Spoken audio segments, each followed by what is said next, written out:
Hello and welcome. I'm Steve Moretsky, and as usual, I'm joined by Dave Rawl and Juan Grill.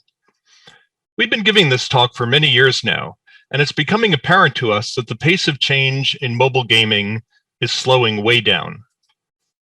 Take a look at this chart, which shows the age of the top grossing games on Android and on iOS. Because free-to-play games are designed to grab and hold their players for, well, forever, once a game achieves this lofty status, it tends to hang on to it, and sure enough, the average age of top grossing games has been creeping upward.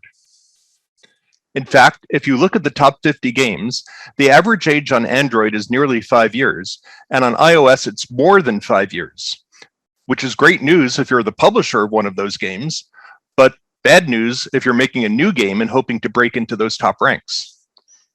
So hopefully some of our tips today will help you to make those long odds a little bit shorter. So let's jump right into today's first section, in which I quixotically attempt to coin a new term, and in which I take you on a brief tour of the history of electronic gaming. First, Sherman, let's set the Wayback Machine to before the existence of the silicon chip. Back when games had to be played on a tabletop with physical pieces, there were casual games and there were core games. But when electronic games came along in the 1970s, there were only casual games because that's all the primitive hardware of that time could handle.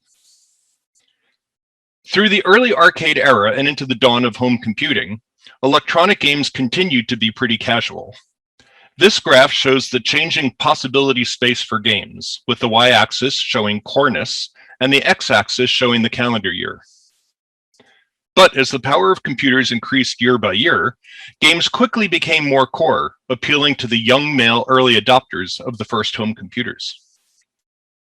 Core games became the default, and simpler games began to disappear from the landscape. Until, by the late 1980s, electronic games were completely the domain of core games.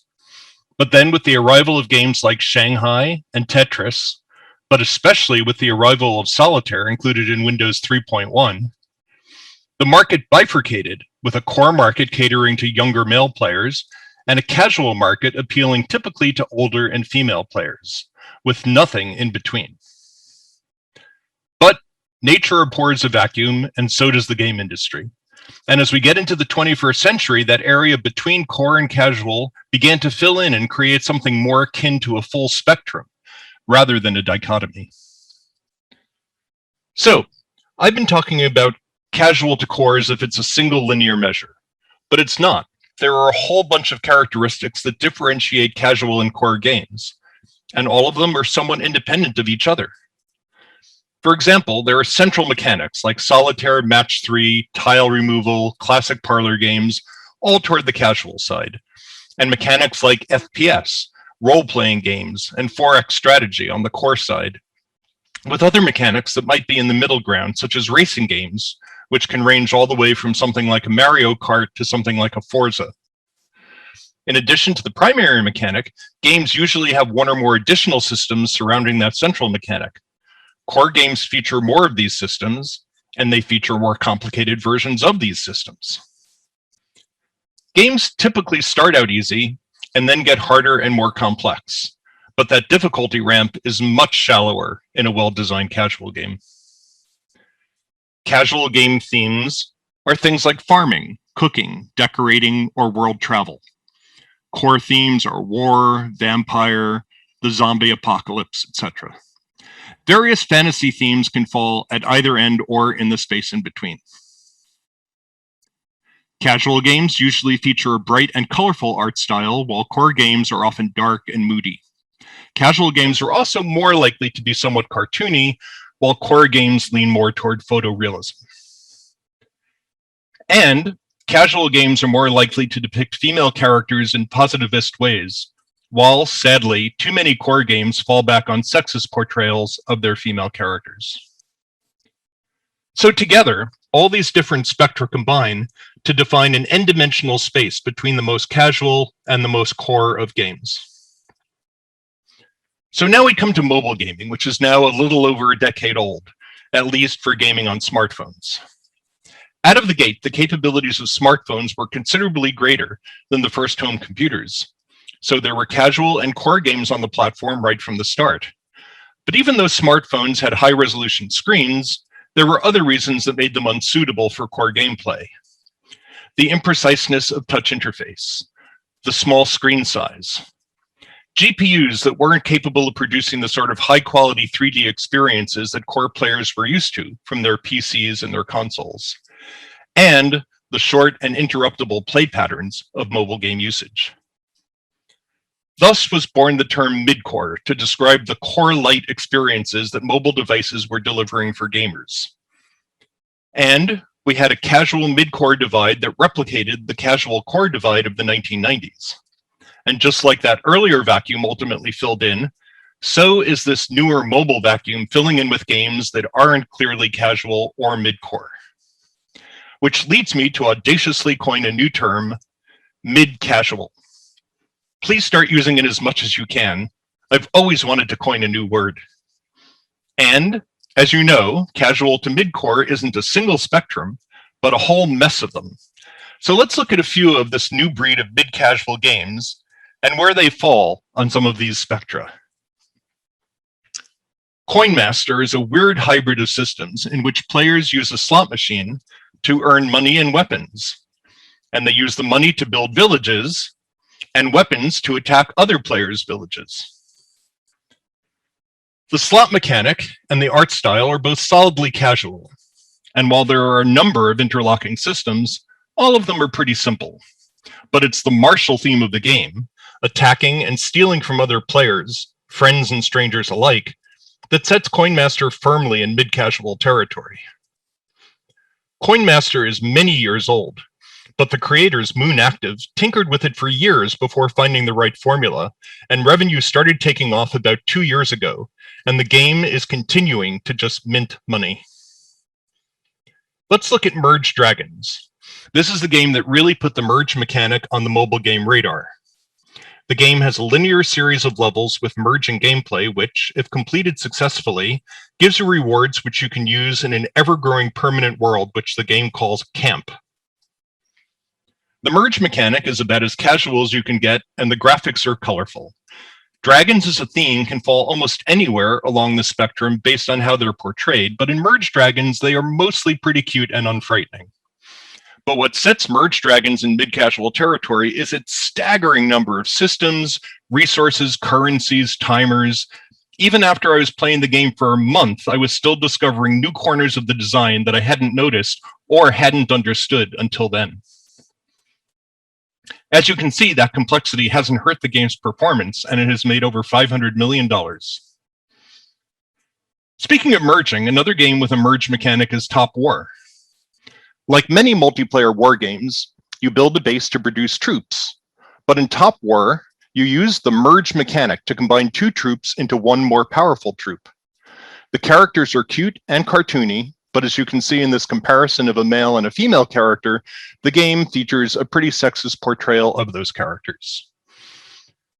So, the merge mechanic and the art style are both about as casual as you can get, but the war theme and the non-feminist character portrayals are quite the opposite. The game is less than 2 years old, but has made over $200 million. Finally, let's look at what I call the Puzzles and X genre. It started with a Japanese game called Puzzle and Dragons, which was then cloned for Western audiences with the very successful Empire and Puzzles, which then spawned a number of imitators in the fantasy and zombie genres. All the Puzzles and X games feature a base building component, which supports your battles. You select a team with various special abilities to take into those battles, and the battles themselves are match 3 levels, with the matches creating attacks against the enemies at the top of the screen and depleting their hit points. Also, as you make those attacks, it charges the superpowers of the members of your team, which can then be activated for extra powerful attacks on the enemies. The match 3 mechanic is solidly casual, but its use in either a fantasy war or a zombie war setting is not. These games, which you can see from the screenshot on the left, are festooned with additional systems that make for a deep and sometimes confusing overall experience. The art styles vary from game to game, with most somewhere in the middle of the spectrum, although Puzzles and Survival, the zombie-themed entry, is quite toward the red end. In less than 5 years, Empire and Puzzles has grossed over $800 million. The other Puzzles and X games are newer and haven't made that much, but are doing reasonably well. I could go through many more examples like these, but I think you see my point, that all these different spectra that divide casual and mid-core define a lot of interesting and extensive mid-casual territory that mobile games have only just begun to explore, and that there is still a lot of populations of potential mid-casual players who are not yet being served. And just who are these mid-casual players? What casual players are moving into mid-casual territory? After a decade of look-alike Match 3, Bubble Shooter, Tri-Peaks, and hidden object games, there are a lot of bored players looking for something that just isn't the same old stuff. And after being well trained in the central mechanics of these games, the leap to applying these mechanics to deeper metagames is a very manageable leap. And what about mid-core players? What might be pushing them in a mid-casual direction? Life changes, like the onset of parenting responsibilities or a more demanding job, might mean less time, or even just less mind share for the demands of mid-core games. And typically, as players age, they become less able and less interested in games that require lightning reflexes and gravitate toward less demanding casual mechanics. In fact, in a blog post for Quantic Foundry, Nick Yee wrote in 2016 that their research shows that as players age, the motivation that declines the fastest is the motivation provided by competition. And then for both groups, an impetus might be for partners to find games that they can both be comfortable with so that they can play together and share their gaming experiences. Takeaways? The n-dimensional space that I've outlined certainly provides a huge space for intrepid mobile developers to explore and to find untapped blue ocean audiences. But keep in mind that some audiences, some oceans, are blue because no one has discovered them yet. But some oceans are blue because there are no fish there worth fighting over. There are certainly lots of combinations of the various mid-casual spectra that would create Frankenstein-like game monsters that no one will want to play. So use market research, or just your own instincts, to make sure that the mid-casual territory you're staking out makes sense. Over to you, Dave. Well, hi, everyone. I'd like to start my section by sharing some good news, particularly if you're a fan of Legend of Zelda: Breath of the Wild. I'm here to announce that the game is coming out on mobile. And the good news keeps on going. Instead of costing $60, the mobile version is free. And you won't have to wait long either. In fact, the game has already been out for several months. And perhaps most interestingly, Nintendo has nothing at all to do with this project. Of course, I'm talking about Genshin Impact, the massive and incredibly gorgeous open-world RPG from Chinese developer MiHoYo, who have been polishing their craft since 2013. As soon as you start playing the game, the similarities in visual style are quite evident. Both games give you large, vibrant worlds to explore, complete with wide open spaces, interesting towns, teleport towers, and set-piece dungeons with some puzzly gameplay. And the similarities don't end there. Both games have very similar effect animation styles. They also have stamina-based climbing and gliding mechanics that are introduced quite early in both games, although they're much more impactful in Zelda.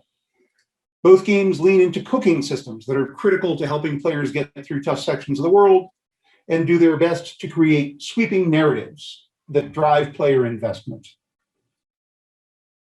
But look out. Genshin Impact is a honeypot.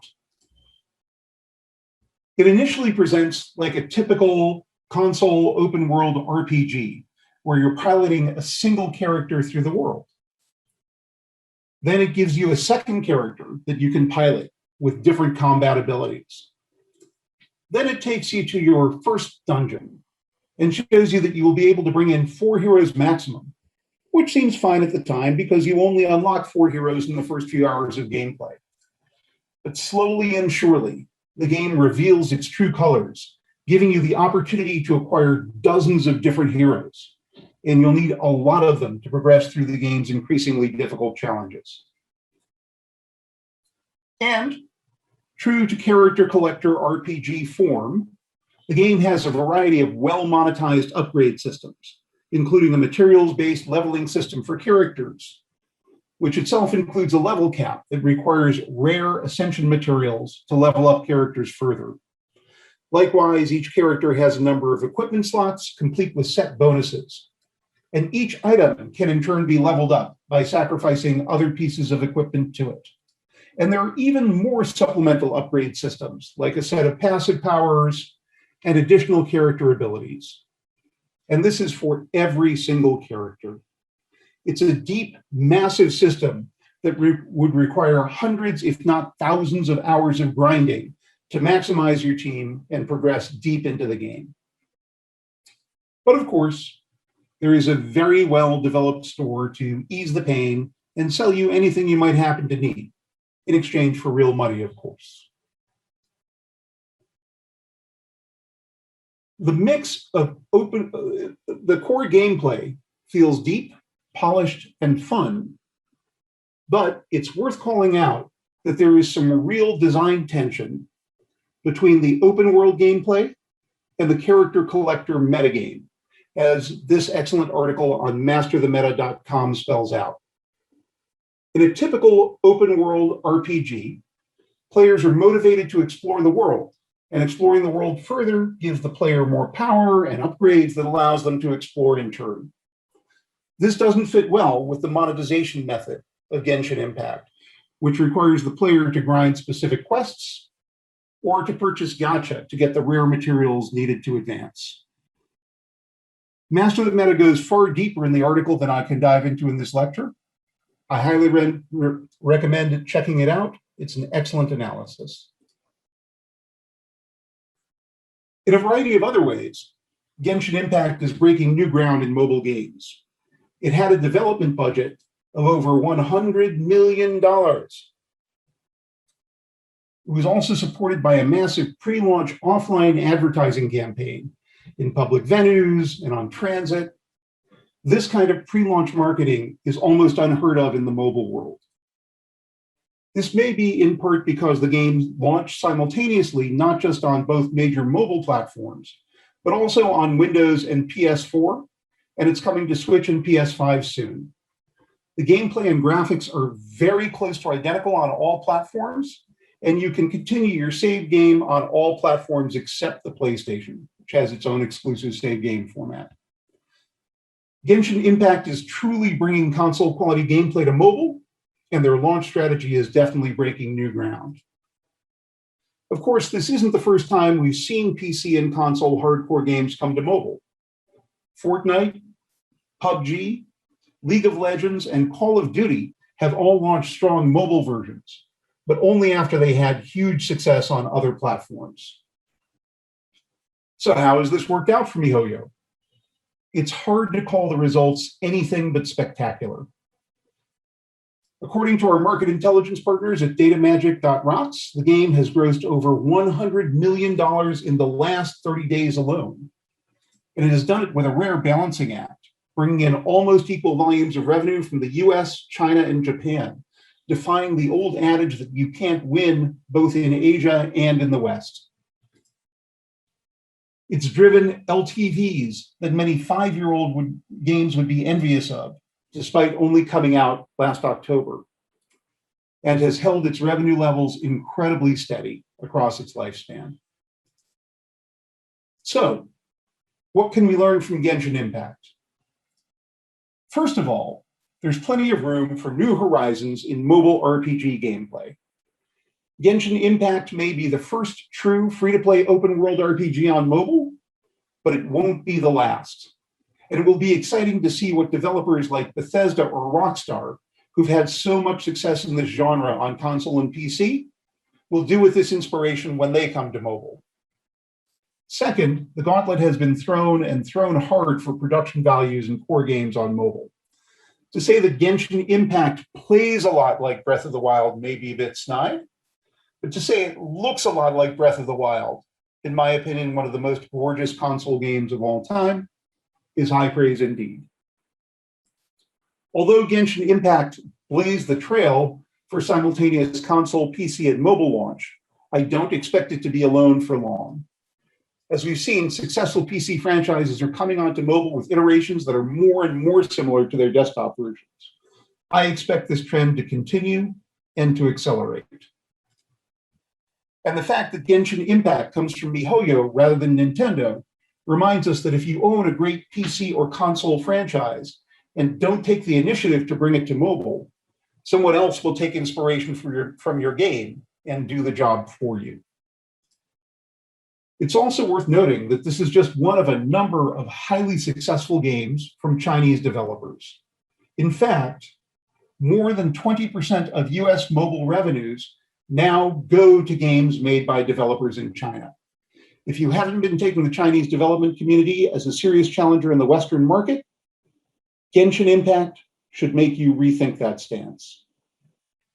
There have long been games that tickle players' creative or decorative tendencies, especially in the realm of fashion and interior decoration. And lately, there's been a huge explosion in these genres. The grandparents of this genre, at least on mobile, are two games from Crowdstar, a fashion game called Covet Fashion, and an interior decoration game called Design Home.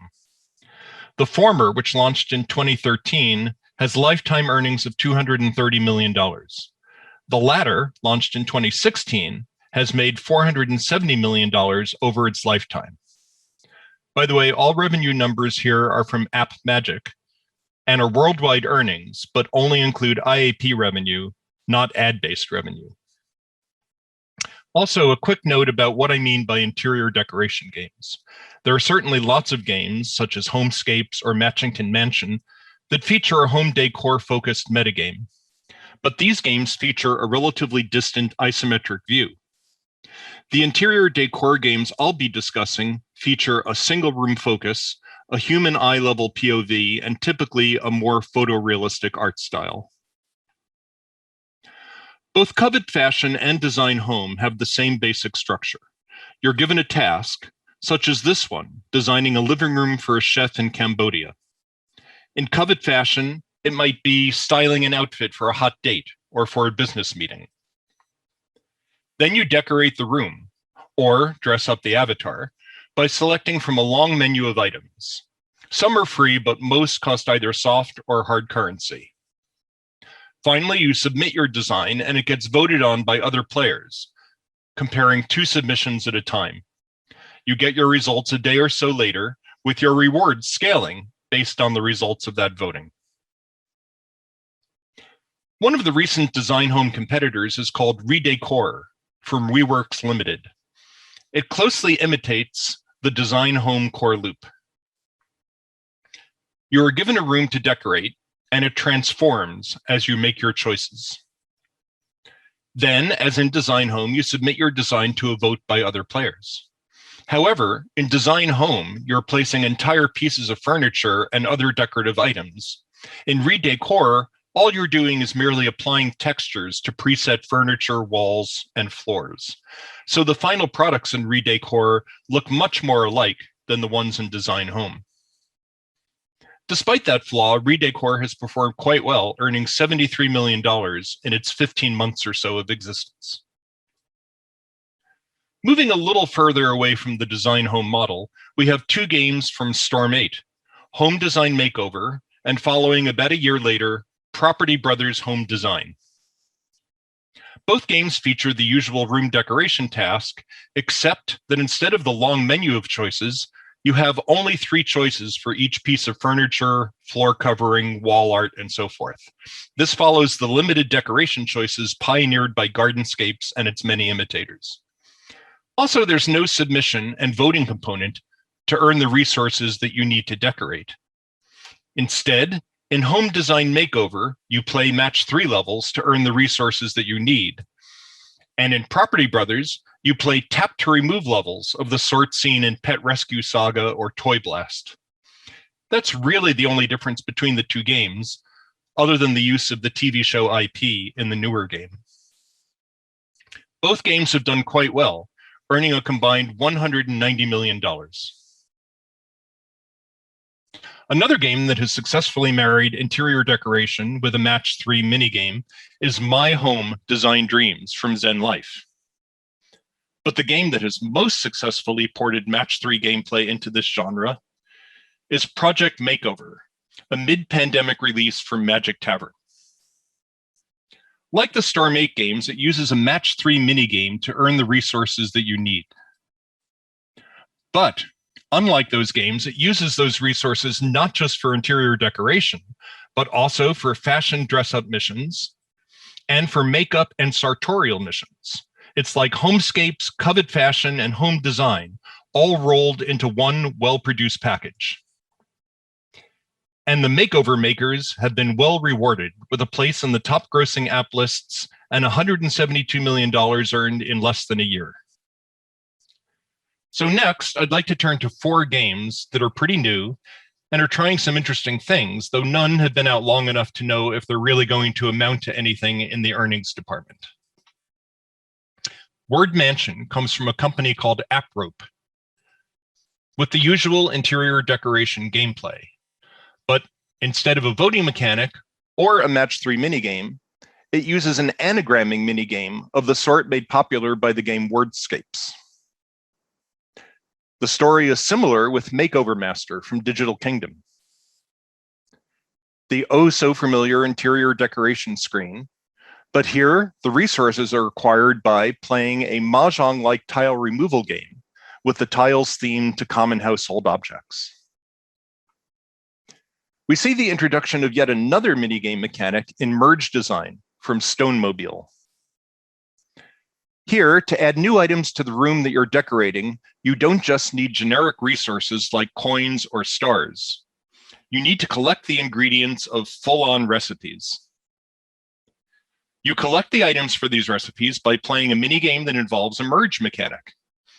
Those of you who saw this session at last year's GDC may remember that my colleague Dave Rawl predicted an explosion of merge games, and that's exactly what we've seen over the past year.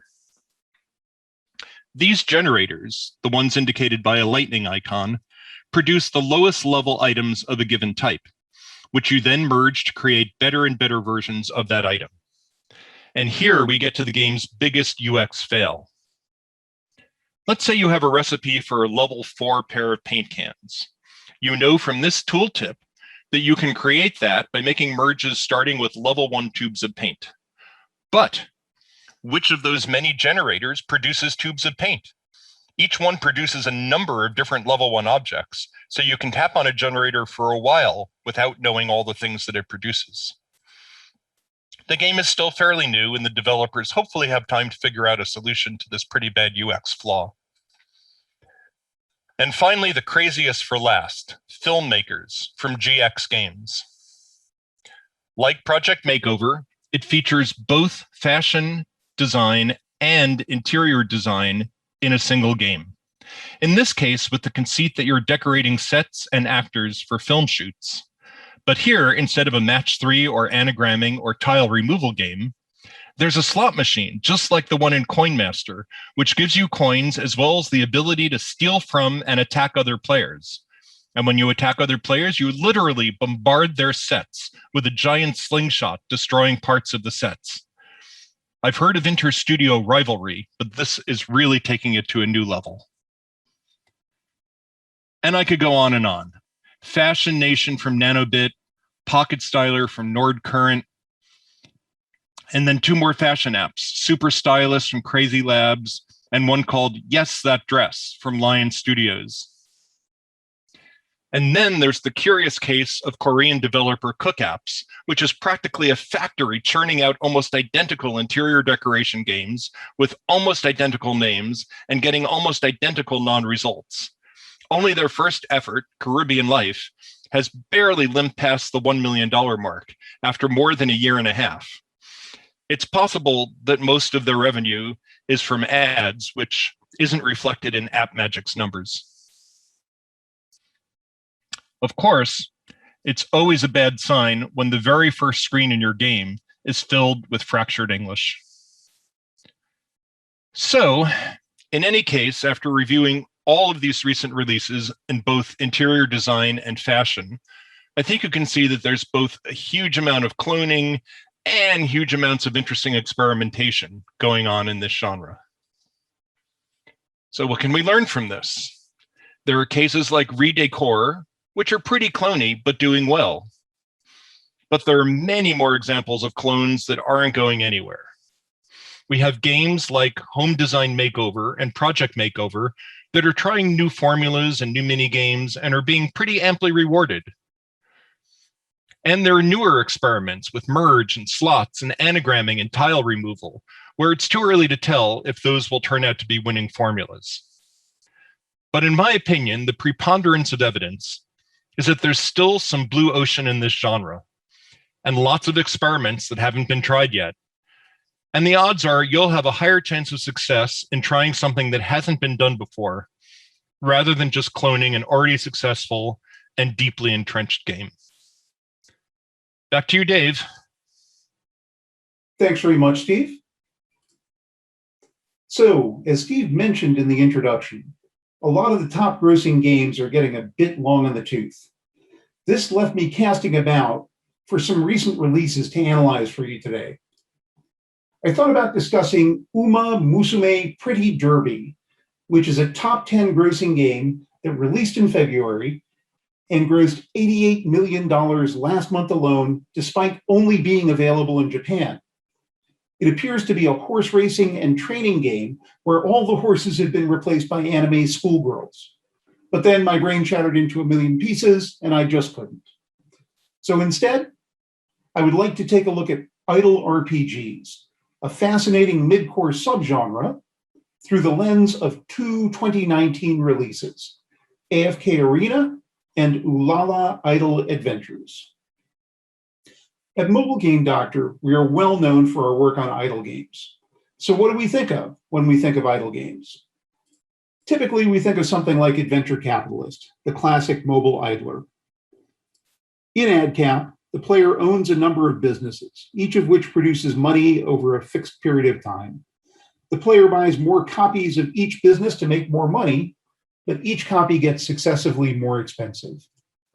At the beginning of the game, the player taps each business to make it produce money, but fairly quickly hires managers to make businesses run automatically. This means that the player will continue to collect money even when they are away from the game. This feature is one of the biggest differences between idle games and classic simulations. The longer you stay away from an idle game, the more active a session you will have when you return. The pace of progress in the game starts off fast, but the underlying math of the game ultimately brings it grinding to a halt. When this happens, the player resets the game with new bonuses that will allow them to progress further and faster on their next run. This formula has been iterated in a number of ways in the casual game development community, like putting a soothing and beautiful skin on it, as in Penguin Isle, or creating more complex webs of resource relationships, like in Adventure Communist, or even adding narrative, gacha, and level design systems, like in Trailer Park Boys. But fundamentally, they all have a lot in common. They all leverage a similar underlying math model. Production increases linearly, costs increase on a shallow exponential curve. This math model leads to gameplay that progresses quickly at first, then slows to a halt, necessitating a reset mechanic where the player's progress to date is thrown away in exchange for bonuses that help with further progress. The games tend to feature a relatively small number of resources in a fairly simple upgrade system. Even Adventure Communist, which I called out for its increased complexity, only has 5 base currencies and then an interesting web of producers on top of those. And they all reward absence from the game. The longer you stay away, the more fun you'll have in your next session. What do we think of when we think of RPGs? Rocket-propelled grenades, of course. Nope, just kidding. We think about role-playing games, like Raid Shadow Legends. Like idle games, mobile RPGs have a pretty well-defined set of design characteristics. They ask players to assemble a party of heroes to battle with a long gauntlet of enemies. And each of these characters has a multifarious variety of upgrade paths, which require the player to amass materials, items, and other components via grinding, often extreme grinding, or purchase. Although the player's combat party is small, usually 4 or 5 heroes, the game contains dozens, if not hundreds of heroes that the player will need to acquire and upgrade if they want to continue advancing in the game. Especially given that RPGs usually have a variety of different game modes with different rules and rewards that require the player to maintain different team lineups to progress in each mode, and each mode gives them the resources needed to progress in other modes. Aside from themes and small variations in progression mechanics, the main differentiators between RPGs is their core battle mechanic. The most popular style is turn-based combat, like in Star Wars Galaxy of Heroes. The player chooses an ability and a target for each hero every turn. This feels interesting and strategic at first, but eventually becomes tedious enough that these games almost always offer the ability to skip over battles and just harvest the rewards. There are real-time battlers like Heroes Charge, where every hero attacks the enemies constantly. The player's only control is to decide when to trigger the hero's special abilities once they have charged up. Some games, like Marvel Contest of Champions, leverage a fighting minigame as their core battle mechanic, putting more of an emphasis on speed, dexterity, and real-time skill. And some, like Empires and Puzzles, use Match 3 or other puzzle games as their core battle mechanic. So, the typical characteristics of an RPG include a huge gauntlet of battles for the player to fight, both PvE and PvP. A wide variety of heroes to collect, dozens if not hundreds. The upgrade system for those heroes has a bunch of axes supported by a huge number of different resources, many of them very rare. And they tend to have multiple gameplay modes, each of which has variant rules and a different set of rewards to nudge the player to collect more and more heroes. Looking at this set of characteristics, it doesn't feel like these genres have a lot in common. How could they possibly be brought together? Way back in 2016, Codename Entertainment, the developer of idle games, asked research firm Quantic Foundry to look into the motivations of idle game players. And they found that idle players' motivations were very, very similar to those of RPG players, that they were very interested in completion mechanics and large collections, that they loved power spirals, loved to see numbers going up, and they weren't very interested in fast-paced excitement. Or, as a much less intelligent person once put it, idle games are just RPGs without killing 10,000 freaking rats. So perhaps it's unsurprising that some ingenious developers have tried bringing the two genres together. The most successful of these efforts is AFK Arena from Chinese developer Lilith Games. According to our friends at datamagic.rocks, it has grossed almost $18 million in the last month, with a nice even split across the US, China, and Japan. Somewhat similar to Genshin Impact's profile, but a little more US weighted. It has clearly generated a ton of value, especially from its Asian players, that it was important to remember that it has had 2 years since its April 2019 launch to build up these impressive LTVs. The game is a real-time battler, like Lilith's earlier game, Dodo Legends. And although the game does not allow you to instantly replay battles to grind resources, or in fact to replay battles at all, it does strongly nudge you to automatically trigger hero abilities rather than waiting for them to charge up and tapping on them. This makes combat feel more like streaming an anime than mounting a detailed strategic battle. It hews closely to RPG genre conventions, like having a wide variety of heroes. a variety of deep resource-based upgrade systems, and a number of different battle modes to force players to jigger their lineups. In fact, the biggest difference between AFK Arena and most other mobile RPGs can be found right here at the bottom of the campaign map screen. Anytime the player is not actively engaged in a battle, the heroes from the player's party can be seen in a looping animation defeating an endless series of grunt enemies and filling a treasure chest with loot. Some of the resources collected through this mechanic are critical for character advancement. The player's chest fills up after a certain amount of time, which can be increased if the player spends enough to earn VIP status in the game. Without VIP status, the chest fills in 12 hours.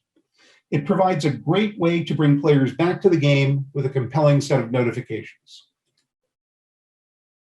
Ulala Idle Adventure from Chinese developer XD is another interesting entry in the genre. Unfortunately, it hasn't been able to sustain the same lofty revenue levels as AFK Arena. That said, $3 million per month and holding steady isn't chicken feed. Part of the reason the game hasn't performed as strongly may be that it hasn't gotten nearly as much traction in Asia, either in terms of total revenue or LTV. The game also makes some important design decisions that may keep it from being as successful as some of its competitors. First, the game's theme is cartoon cavemen. This doesn't tend to appeal to core audiences as much as the more typical themes of high fantasy, modern warfare, science fiction, and mythology. Rather than forcing you to collect a wide range of characters, the game gives you a single player character to upgrade.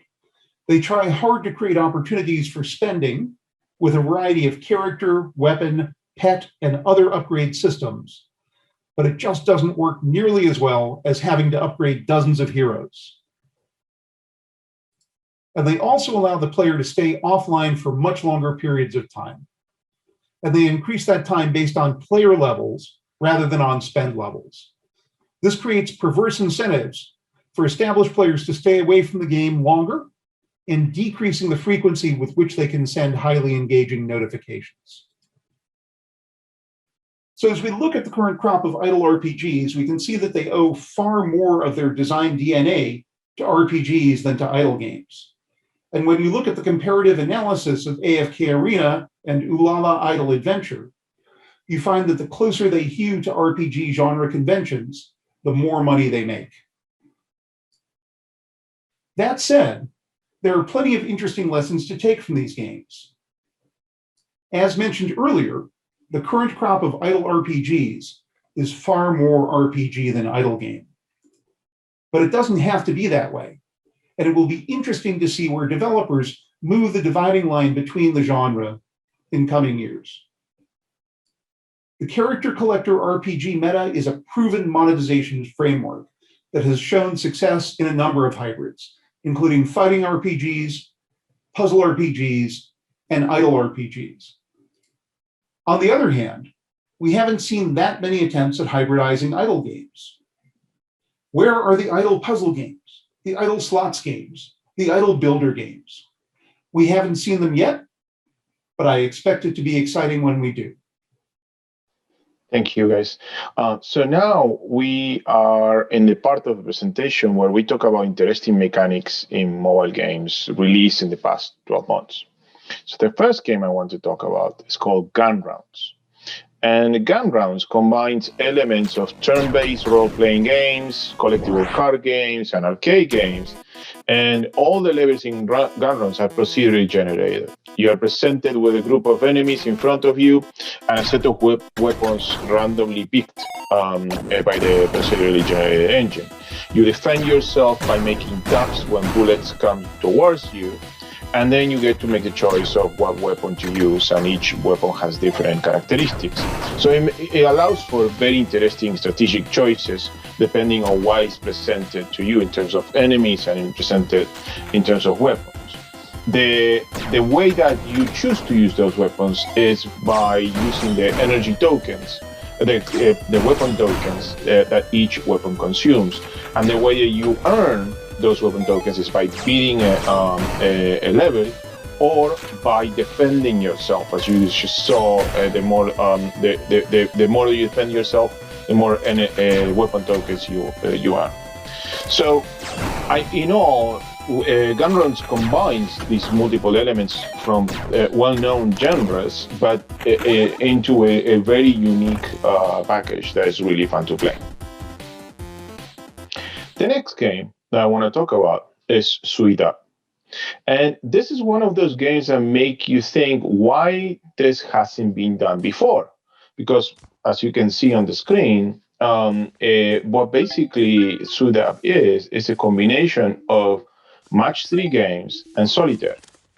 Done in a pretty unique way. Basically, on the top left, you have objectives.